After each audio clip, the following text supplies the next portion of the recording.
तो गाइस आज हम बात करेंगे मैनेजर किम के चैप्टर नंबर 1 के बारे में। मुझे इस मानवा के ऊपर काफी सारे लोग वीडियो बनाने के लिए कह रहे थे, तो मैंने सोचा कि क्यों ना इसी के ऊपर वीडियो बना लूं। और आप सबका इस वीडियो के ऊपर कितना सपोर्ट रहता है ये बात ये तय करेगी कि आगे मुझे इस मानवा को एक्सप्लेन करना चाहिए या फिर नहीं। और ये लुकिसम से भी कनेक्ट है, इसलिए मैंने सोचा कि मुझे इसे एक्सप्लेन कर देना चाहिए। तो खैर आज की वीडियो की शुरुआत में हम देखते हैं मैनेजर किम को, जो अभी अपने घुटनों के बल बैठे हुए होते हैं और किसी से माफी मांग रहे होते हैं। इतने में ही पीछे से मैनेजर किम की बेटी चिल्लाती है, डैड आप ये क्या कर रहे हो? मैंने आपको बताया ना, उसने पहले मुझे मारा था। यानी कि मैनेजर किम की बेटी की लड़ाई यहाँ पे किसी और लड़की से हुई होती है, और जो वो दूसरी लड़की होती है उसकी माँ कहती है, आखिर तुम्हें ये बदतमीजी करना किसने सिखाया है? मैं चाहती हूँ कि एक कमेटी बने जिससे पता चले यहाँ स्कूल में कितना ज्यादा वायलेंस होता है। तुम्हारी बेटी ने जो कुछ भी करा है वो सब कुछ उसके रिकॉर्ड में लिखा जाएगा। इन जैसे बच्चों को तो सोसाइटी में घुसने भी नहीं देना चाहिए। हम देखते हैं यहाँ पे एक बंदा होता है जो शायद टीचर होता है, लेकिन किसी भी एंगल से ये टीचर नहीं लग रहा होता। अभी बेचारे मैनेजर किम चुपचाप से जमीन में बैठे हुए होते हैं शर्मिंदा होके। तभी ये टीचर सा दिखने वाला बंदा कहता है, वेल जैसा कि तुम भी जानते हो ये तीसरी बार है जब मिंजी हायरी से लड़ रही है, और जैसा तुम्हें पता है इस बच्ची को चोटें भी आई है, और क्योंकि हम एक स्कूल है इसलिए हमें एक वकील की जरूरत पड़ेगी उस स्टूडेंट के लिए जिसके साथ अत्याचार हुआ है। देखो आपको ये बताने की जरूरत नहीं है कि मिंजी के फादर इस एरिया में काफी ज्यादा फेमस हैं। मिंजी के फादर के बारे में ये भी अफवाहें हैं कि वो अब पॉलिटिक्स में उतरने वाले हैं। तुमने जियोंग कंस्ट्रक्शन के बारे में सुना है ना? देखो ये लोग काफी ज्यादा ताकतवर हैं। इस मामले को और ज्यादा आगे बढ़ाने से तुम्हें कुछ भी नहीं मिलने वाला। मैनेजर किम अपनी मुट्ठी कसते हैं और कहते हैं, मैं माफी चाहता हूँ। मैं अकेला ही हूँ जो अपनी बेटी की देखभाल करता हूँ, इसलिए ऐसी काफी सारी चीजें हैं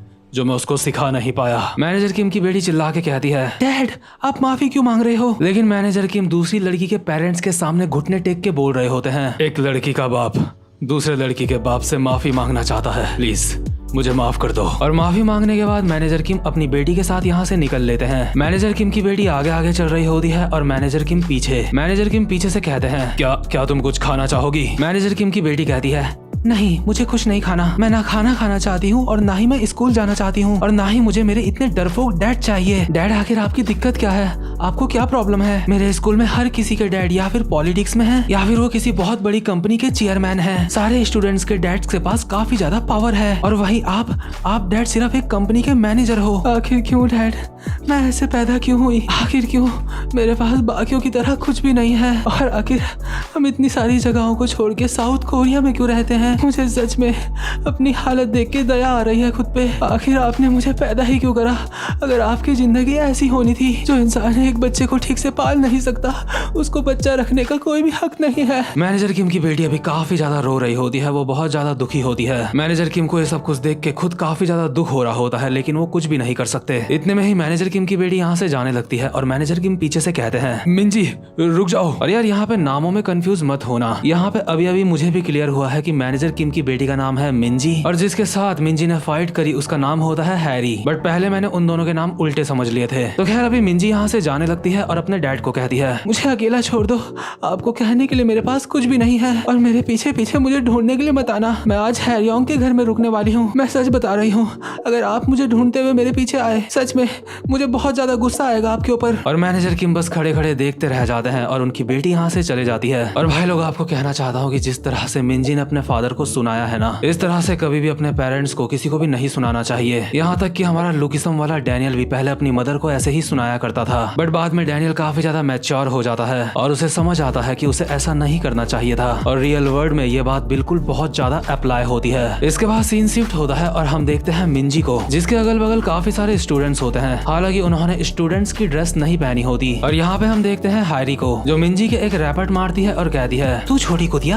आखिर तू मुझे ऐसे क्या देख रही है? क्या तू मुझे दोबारा से मारना चाहती है? और हायरी मिंजी के रैपट ही रैपट बजा देती है। इतने में ही मिंजी भी हायरी के बाल पकड़ के उसको मारने की कोशिश कर रही होती है, और ये दोनों लड़कियां बिल्लियों की तरह आपस में लड़ने लगती हैं। और अगल बगल के लौंडे इन दोनों की फाइट का मजा दे रहे होते हैं और कहते हैं, वो ये तो एक कैट फाइट है, इसके पंजे तो काफी ज्यादा चलते हैं। इतने में ही यहाँ पे एक मोटा सा लौंडा आके मिंजी के लात मार देता है और कहता है, तू छोड़ी कुतिया, तुझे क्या लगा था तू एक लड़की है इसलिए मैं तुझे मारूंगा नहीं? आखिर तेरी हिम्मत कैसे हुई मेरी गर्लफ्रेंड के ऊपर हाथ उठाने की? और इस मोटे का नाम होता है मीनो शियोंग। असल में हायरी इसकी क्रश होती है, मतलब ऑफिशियली गर्लफ्रेंड और बॉयफ्रेंड नहीं होते वो दोनों। हायरी पीछे से चिल्लाते हुए कहती है, सही कहा, ये लड़की एक कचरे का ढेर है, इसकी तो कोई ज्यादा जान पहचान भी नहीं है, ना ही इसके दोस्त हैं। बेचारी मिंजी अभी हाँफ रही होती है और कहती है, तुम लोग बहुत ही गिरे हुए हो, चापलूस कहीं के। तुम सारे के सारे लोग सिर्फ यहाँ पे मुझे मारने के लिए आ रखे हो। इतने में ही मिन्हो मिंजी के बाल पकड़ लेता है और कहता है, क्या कहा तूने? और एक घुमा के रैपट मारता है मिंजी के, और इसके बाद लगातार मिंजी के रैपट ही रैपट बजाए जा रहा होता है। मतलब यार सोच रहे हो तुम, एक लड़की को मार रहा है वो इस तरह से, और मैं सोच रहा हूँ अगर ये लुकिसम का ही यूनिवर्स है तो यार काश अभी यहाँ पे डैनियल आ जाता और मिंजी को बचा लेता,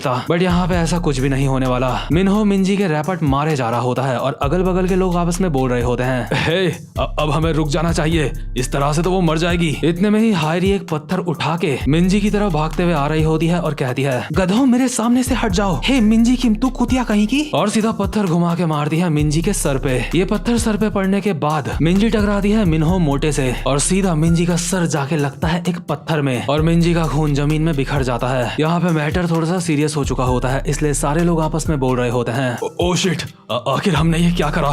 क्या ये मर चुकी है? कोई 911 को कॉल करो। मिन्हो मोटा अपने मन में कहता है, शिट, मेरी तो वाट लगने वाली है। इतने में ही एक लड़की कहती है, मैं पुलिस को कॉल करती हूँ। इतने में ही मिन्हो मोटा इस लड़की के मुंह पे हाथ लगा देता है और कहता है, सब के सब तुम जो कुछ भी कर रहे हो रुक जाओ। तुम सब ने इस चीज में मेरा साथ दिया है, अगर मैं पकड़ा जाता हूँ तो मैं तुम सबका नाम बता दूंगा। तुम लोग ये अच्छी तरह से जानते हो मेरा जब दिमाग खराब होता है तो मैं कैसा होता हूँ, इसलिए समझदारी दिखाओ। तुम जिस किसी को भी कॉल कर रहे हो कॉल करना बंद करो। मैं एक गैंग के हेड को जानता हूँ, मैं उसको कॉल मिलाने की कोशिश करता हूँ। मुझे नहीं पता कि वो मेरी मदद करेगा या फिर नहीं, क्योंकि मैं यहाँ पे नया हूँ। अभी हम देखते हैं मिंजी जमीन में अनकॉन्शियस पड़ी हुई होती है और मिन्हो एक बंदे को कॉल लगाता है और कहता है, ओ हेलो सर, मैं मिन्हो शियोंग बोल रहा हूँ। हाँ, मुझे आपकी एक मदद चाहिए। क्या आप मेरी मदद नहीं कर सकते? इतने में ही हायरी मिन्हो से फोन छीनती है और कहती है, फोन मुझे दो। हेलो, मैं गैंगचॉन जू की बेटी हूँ, मेरे डैड जियोंग कंस्ट्रक्शन के चेयरमैन हैं और मुझे अभी किसी ऐसे इंसान की जरूरत है जो यहाँ पे मैटर को संभाल सके। और जहाँ मिंजी के साथ इतना कुछ हो रहा होता है वहीं हम देखते हैं मैनेजर किम को, जिन्होंने चूल्हे में कुकर चढ़ा रखा होता है और बहुत ही उदास होके खाना खा रहे होते हैं और मिंजी का इंतजार कर रहे होते हैं। मैनेजर किम घड़ी में देखते हैं और कहते हैं, मिंजी को आने में देर हो चुकी है। और वहीं दूसरी तरफ मिन्हो और हायरी कार में कुछ बंदों के साथ बैठ के कहीं जा रहे होते हैं। असल में कार में जो बाकी के बंदे होते हैं वो गैंगस्टर्स होते हैं जिनको मिन्हो ने कॉल मिलाया था। इनमें से एक बंदा हायरी को कहता है, तो तुम मिस्टर जू की बेटी हो? हायरी कहती है, हाँ सही कहा। गैंगस्टर कहता है, वेल तुम्हें पता है हम ऐसे मामलों में ज्यादा टांग नहीं अड़ाते हैं, लेकिन क्योंकि तुम मिस्टर जू की बेटी हो इसलिए मैं यहाँ पे आया हूँ, तुम स्पेशल हो, समझी? हायरी इन गैंगस्टर्स को देख के काफी ज्यादा नर्वस होती है और कहती है, हाँ ठीक है, लेकिन काम तो हो जाएगा ना?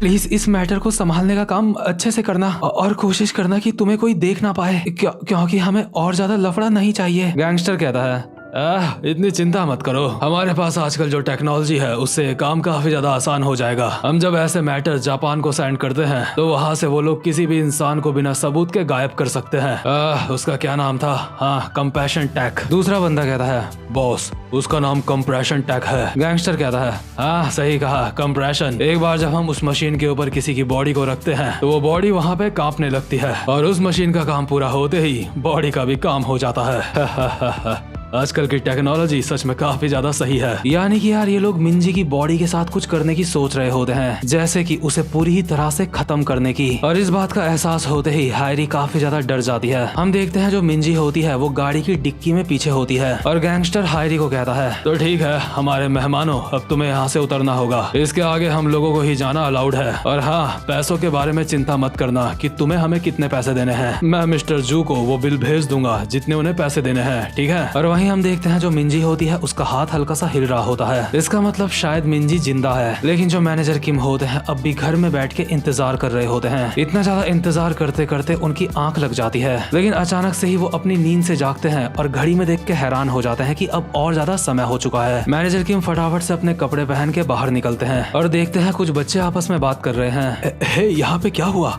क्या यहाँ पे किसी की फाइट हुई थी क्या? ये सच में काफी अजीब है, ये तो इंसान का खून है ना? क्या हमें पुलिस को बुलाना चाहिए? अरे रहने दो, मुझे लगता है पहले ही किसी ने पुलिस को बुला लिया होगा, चलो हम यहाँ से चलते हैं। मैनेजर किम देखते हैं यहाँ पे खून के निशान है जमीन में। तभी उन्हें जमीन में एक हेयर बैंड पड़ा हुआ दिखता है और उन्हें याद आ जाता है कि ये हेयर बैंड उसी लड़की का है जिसकी मिंजी के साथ पहले फाइट हुई थी। मैनेजर किम मिंजी की दोस्त को कॉल करके कहते हैं, हेलो, क्या हेयर योंग बात कर रही है? हाय, मैं मिंजी का डैड बोल रहा हूँ, क्या पिछली रात मेरी बेटी तुम्हारे साथ थी? अच्छा, ठीक है। मैनेजर किम को अंदाजा हो जाता है कि उनकी बेटी किसी खतरे में है और मैनेजर किम अभी अपने बीस्ट मोड में लग रहे होते हैं। इसके बाद सीन शिफ्ट होता है और हम देखते हैं हायरी और मिनहो को जो सड़क में पैदल जा रहे होते हैं और हायरी कहती है, हे हमें कुछ नहीं होगा है ना। मिनहो मोटा कहता है, अरे तुम चिंता मत करो, तुमने बताया था ना उसके डैड भी एक नंबर के ढक्कन है, चिंता मत करो, वो लोग उसे कभी भी ढूंढ नहीं पाएंगे, हमें बस अपना मुंह बंद रखना है, मैं तुम्हें घर तक छोड़ देता हूँ, तुम चिंता मत करो ठीक है। इतने में ही इन दोनों के पीछे से मैनेजर किम आ जाते हैं और कहते हैं, एक्सक्यूज मी,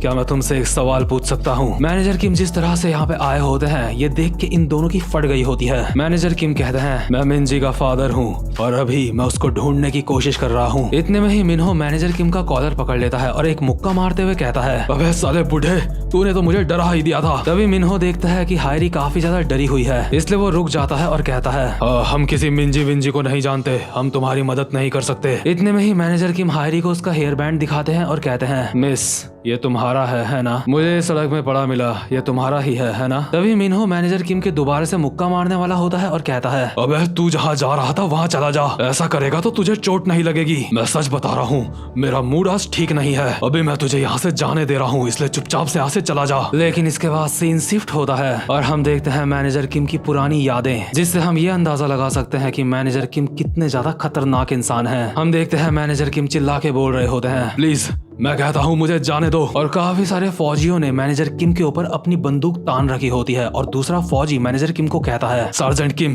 तुम जो कर रहे हो वो करना बंद करो, मैं जानता हूँ तुम क्या बोलने की कोशिश कर रहे हो, लेकिन अगर तुम यही सब कुछ करते रहे तो मामला यहाँ पे काफी ज्यादा खराब हो जाएगा। हम देखते हैं मैनेजर किम ने अपने सीनियर के ऊपर बंदूक तान रखी होती है और एक दो फौजी तो पहले से ही जमीन में पड़े हुए होते हैं जिन्हें मैनेजर किम ने ही निपटाया होता है। मैनेजर किम कहते हैं, अगर तुम्हें समझ आ रहा है कि मैं क्या बोल रहा हूँ तो तुम्हें मुझे यहाँ से जाने देना चाहिए। मैनेजर किम ने अपने सीनियर की गर्दन में चाकू भी लगा रखा होता है और कनपट्टी में बंदूक। मैनेजर किम का सीनियर कहता है, शांत हो जाओ सार्जेंट, अपने हथियार नीचे रख दो, क्या तुमने ये नहीं कहा कि उस औरत के साथ तुमने बस एक ही रात बिताई थी, तो भला आखिर तुम्हें ये कैसे पता वो जो बच्चा है वो तुम्हारा ही है। दूसरा फौजी चिल्लाते हुए कहता है, सबसे पहले हम सबको शांत होना होगा। बट इतने में ही मैनेजर किम फायर कर देते हैं, बट ये फायर हवा में होता है, लेकिन मैनेजर किम का सीनियर डर के मारे अपनी पैंट गीली कर देता है। सीनियर डरते हुए कहता है, अरे इसे जाने दो, ये एक बहुत बड़ा पागल है, ये पूरी तरह से पागल है, सीरियसली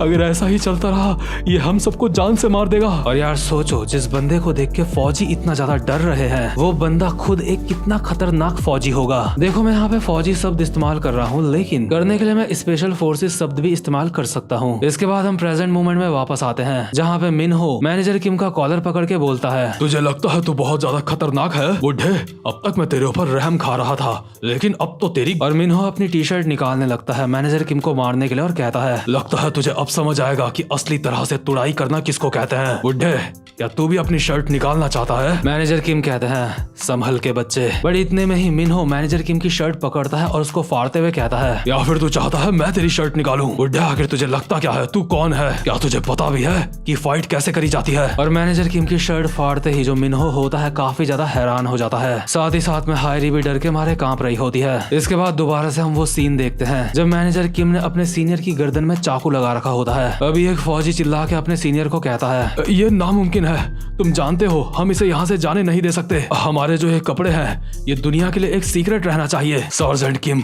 उन मिशंस के बारे में सोचो जो आपने हमारे साथ करे हैं। तुमने नॉर्थ कोरिया में 17 घुसपैठ के मिशनों को अंजाम दिया है, 5 double agent mission south Korea में, 2 बार जेल तोड़ी है और कोरियन सुप्रीम लीडर को जान से मारने वाला मिशन। पूरे नॉर्थ कोरिया में तुम मोस्ट वांटेड हो, तुम्हारे सर के ऊपर काफी सारे पैसों का इनाम है, यहाँ तक कि चाइना और रशिया में तुम्हारे लिए स्पेशल टीम तैयार करी गई है तुम्हें पकड़ने के लिए। सर, क्या हम ये सोच सकते हैं कि अगर हमने इसे जाने दिया तो ये बाहर कोई भी हंगामा नहीं करेगा? नहीं, ऐसा नहीं हो सकता, ये बाहर नहीं जाना चाहिए। मैनेजर किम के होने से ही हम दूसरे देशों से समझौता कर पाते हैं। और यार अब आप समझ सकते हो कि मैनेजर किम कितने ज्यादा खतरनाक हैं। मैनेजर किम का इंटरनेशनल लेवल पे नाम चलता है, पूरी दुनिया में खौफ है मैनेजर किम का, और इसीलिए ये लोग मैनेजर किम को यहाँ से जाने देना नहीं चाहते, क्योंकि मैनेजर किम इतने ज्यादा खतरनाक इंसान है कि वो बाहर कुछ भी कर सकते हैं। लेकिन यार यहाँ पे देखने वाली बात ये भी है, जब एक इंसान के ऊपर बाप होने की जिम्मेदारी आ जाती है ना, तो वो काफी ज्यादा शरीफ हो जाता है। बट साथ ही साथ में जब उसके बच्चों का सवाल होता है तो वो किसी को भी फाड़ के रख सकता है। इसके बाद हम देखते हैं जैसे ही मिनहो मैनेजर किम की शर्ट फाड़ता है तो हम देखते हैं मैनेजर किम के शरीर पे इतने सारे कट्स के निशान होते हैं और काफी सारे ऐसे निशान भी होते हैं जैसे गोलियां पड़ी होंगी। मिनहो तो मैनेजर किम की बॉडी को देख के ही डर जाता है। मिनहो को हैरान होने का भी मौका नहीं मिलता। मैनेजर किम गोली की रफ्तार में मिनहो के ऊपर काफी सारे अटैक करते हैं और लास्ट में मिनहो के एक लात मार के उसको हवा में उड़ा देते हैं। मिनहो का सर जैसे ही जमीन में टकराने वाला होता है इतने में ही मैनेजर किम अपने जूते से मिनहो के सर को रोक लेते हैं टकराने से और कहते हैं मेरे पास तेरे लिए बस एक सवाल है, मेरी बेटी कहाँ है। और इसी के साथ ये वाला चैप्टर यहीं पे खत्म हो जाता है। और भाई लोग उम्मीद करता हूँ कि आपको मैनेजर किम का चैप्टर 1 अच्छा लगा हो और अब मैं मिलता हूँ आपसे अपनी नेक्स्ट वीडियो में। तब तक के लिए गुड बाय।